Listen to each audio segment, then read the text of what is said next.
Welcome to Enjoy Craft, showcasing all things brewed, canned, bottled, and distilled in beer, wine, and spirits from around the world.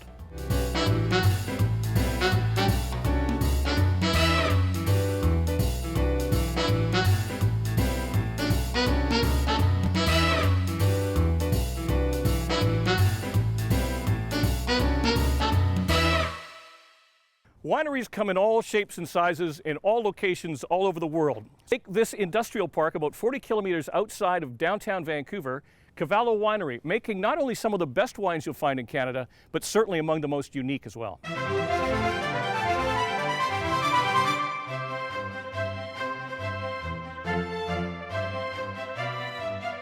We actually classify ourselves as an international winery, and the reason for that is we import and source the finest materials from all over the world. We have a philosophy here of no compromise. If it isn't the best, we're simply not interested. We import the finest grapes from California, Napa Valley specifically. 2 vineyards, Stagecoach and Beckstoffer, which are rated the highest vineyards. Because of our no compromise philosophy, we use 100% new barrels. The nuances that come out of a barrel in the first year are amazing. You can't duplicate it. People say, well, why do you use them once? Well, it's like using a tea bag twice. You can get a second cup. It's not the same.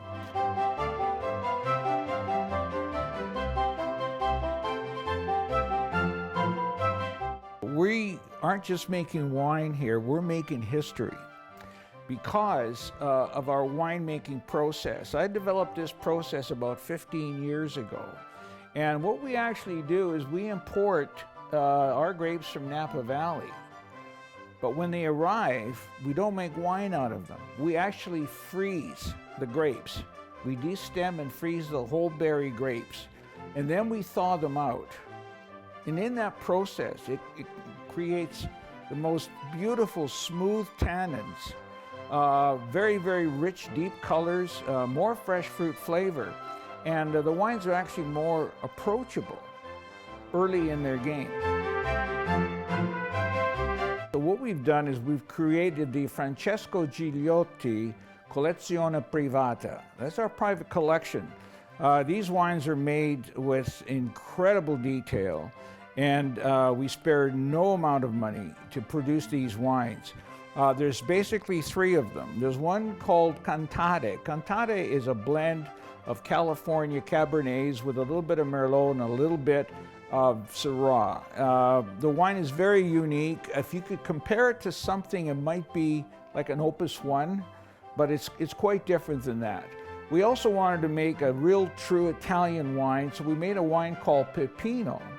And the Peppino was named after my father, actually, who made the worst wine in the world.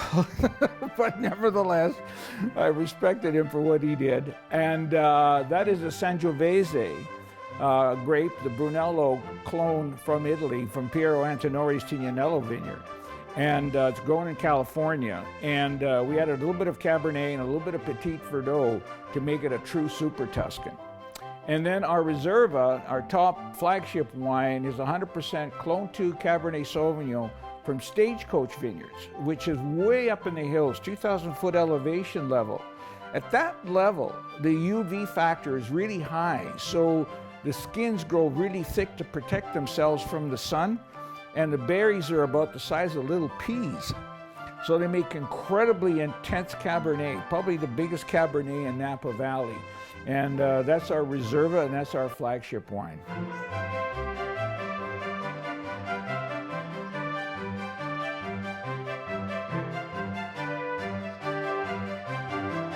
'2020 is going to be a really, really good year for us, I think. We are actually opening up a location in downtown Vancouver at Thurlow and Pender. And you know, we've looked around just to get the right spot. We think we've located the right location. I was curious as to how good our wines actually were. And so I took my wines down to California, and I wanted the best winemakers to taste them. And certainly the #1 family of winemaking is the Wagner family that owns K-Moose. Cambus Vineyards, as everyone knows, is America's premier wine. And I was meeting with Charlie Wagner of the Wagner family, and I said, look, don't blow smoke up my butt. I said, I just really want to know what you think of my wines. And he was shocked. He just said, these are some of the finest wines I've ever had in my life. In Wine Spectator, the wine Bible, anything over 90 points is pretty spectacular. 95 points is astronomical. Very few wines score 94 or above. And he said to me that my Pinot and my Merlot were solid 95, and my Syrah, my Sangiovese, and my Cabernet Sauvignon were solid 97. He says, I'm absolutely stunned. I don't know how you do what you do, but these wines are some of the finest I've had in my life. Jan Krupp, owner of Stagecoach, said to me that the finest wines that are made from these grapes are made by you, Frank, in Vancouver. We did an actual tasting of all of the top wines. Paul Hobbs, Paul Meyer, Miner, Alpha Omega, even Camus uses Stagecoach fruit. And at that tasting, there's no question my wine showed the strongest. Although we're considered an international winery, we are fiercely Canadian, and we purchase, whenever we can, products that are made in Canada. This is one of our babies here. These are our fermentation tanks that are made to our specifications by Raynox out of Saint-Césaire, Quebec. These are special tanks that have jackets that have glycol in it, so we can control the temperature, the perfect temperature of the fermentation, so we get exactly what we want out of the grape. This happens to be a tank that has Merlot that we just brought in from California, the grapes, and let's see what it looks like here. As you can see, the color is very, very rich. The wine has been in tank for about 2 weeks now, and we're going to press this out in about 3 or 4 days. It's showing, oh, beautiful plum and cherry and soft tannins. Ah, salute! This is going to be a great wine. Cavallo Winery is clearly redefining the way the wine business is done in Canada. But how good are Cavallo wines considered? Well, let's put it this way. Wine Spectator is the Bible of wine merchants and winemakers. And if you get a score around 95, you're considered making very, very good wines. Influential winemaker Charlie Wagner of Camus Winery in Napa Valley has said if Cavallo wines were ranked by Wine Spectator, they'd be anywhere between 95 and 97. Coming up on Enjoy Craft.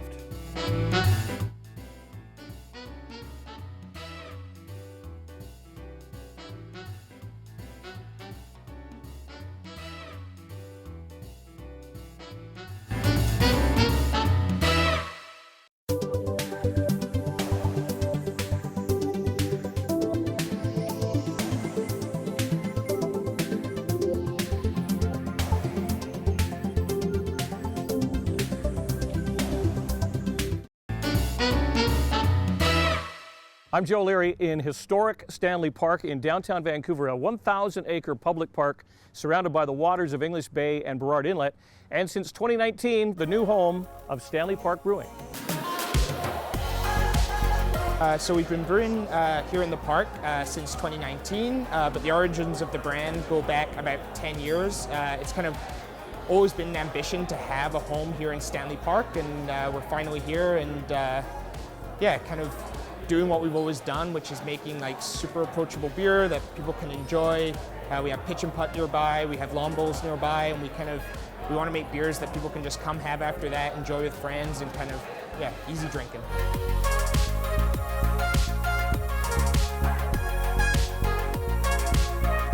Here at Stanley Park, we're kind of known for a few of our core beers. We have our Sunset or Wheat Ale that we make through the summer month. It's super popular. It has peach in there. It's super refreshing. We have our Trailhopper IPA that's been around for a couple of years now, and it's doing really well. IPAs have really taken off here on the West Coast, and we're super proud of the one we make. We also have some kind of signature pub beers we've started making down here at the pub.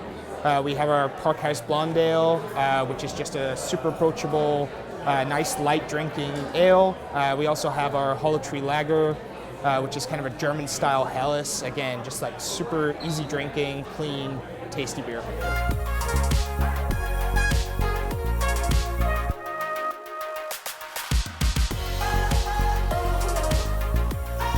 So the building that we're in right now, it's been around for a long time, and it's had kind of a lot of uses over the years. Most recently, before we took over, it was a fine dining restaurant, and we kind of wanted to return it more to kind of being like a clubhouse, a place people could come after being in the park and kind of being out there exercising and things. So we've kind of tried to make it feel very cozy, but we've kept a lot of the layout is exactly the same as it's always been. We've just kind of brought it kind of back to what it was, being more of a clubhouse, a place to come, a place to be and hang out. So in terms of brewing capabilities that we actually have here in the park, we built the brew house to be super versatile and allow us a lot of room to experiment. So we can do up to about 200 brews a year, and we can make 500 liter batches per brew.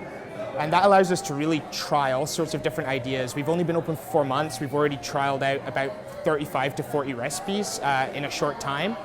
And it kind of allows us to get those beers on tap, get them in front of consumers, get some instant feedback, and kind of feed that into kind of future iterations. So it's been a huge, huge thing for us to kind of have that customer-facing entity.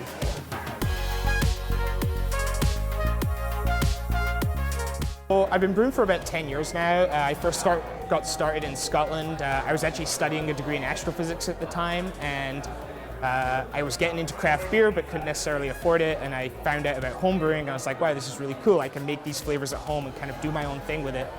I then moved here when I graduated, just kind of to travel, and the craft beer industry in North America was really booming, and I just kind of managed to get into the industry. I picked up some education along the way, and it's been a lot of fun.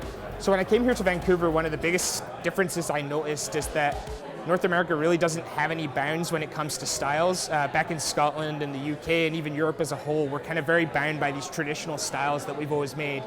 Here it's very much like nod to those traditional styles, but let's see what we can do with them. Let's see what direction we can take them, kind of add weirder ingredients, use different grains, use different modern hops, kind of really blow those flavors up. And it makes it super exciting as a brewer. There's kind of endless possibilities. As you can see, we have a fairly confined space in terms of room for tanks, and we've really tried to make the most of it. So we have a 3-vessel brew house, which it gives us a ton of brewing capability. We can make everything from lagers to ales to kind of anything we want to do. And then we have 15 different fermenters on site. So at any one time, we can have 15 different beers going right here in the park.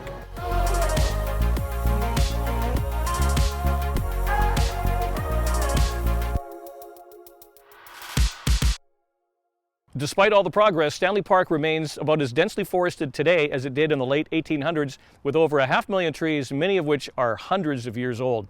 In 2014, TripAdvisor named Stanley Park the top park in the entire world. Coming up on Enjoy Craft.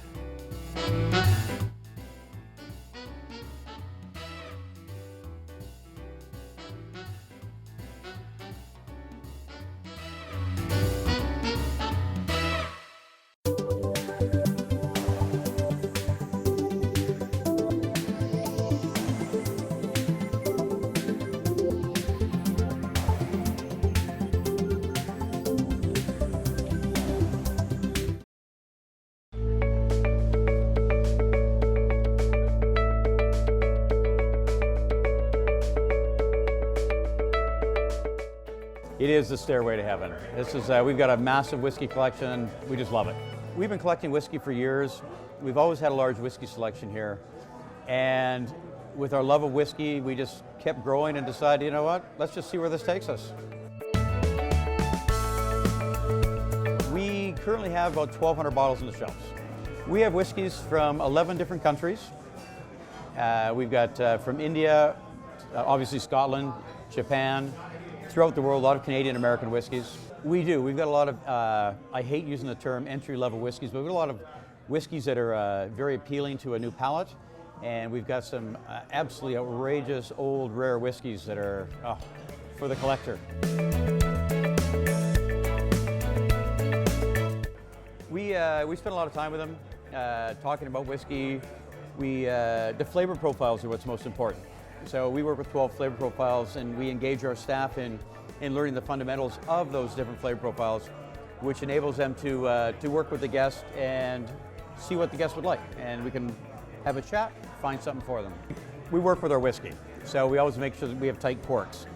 If we find something that's not what we want, we will replace it, we'll fix it.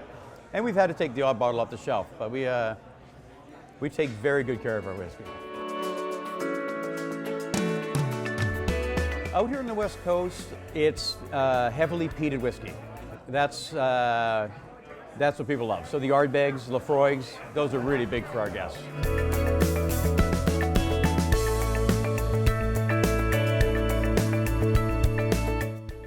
When I was 30, I just felt a need for whiskey, and I needed to learn more about it. So that's almost 30 years of collecting.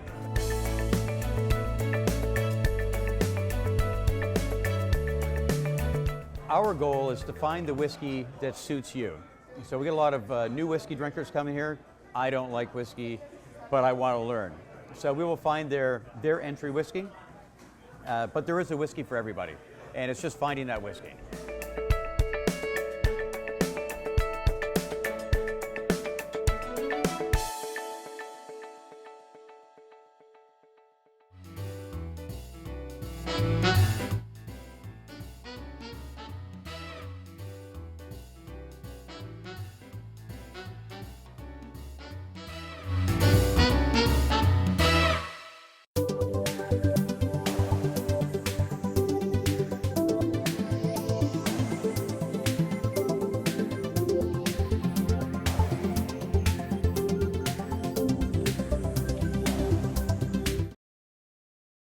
That's a wrap for Enjoy Craft from downtown Vancouver. Remember, always plan a safe ride home so that you can enjoy responsibly. And we'll see you again next time.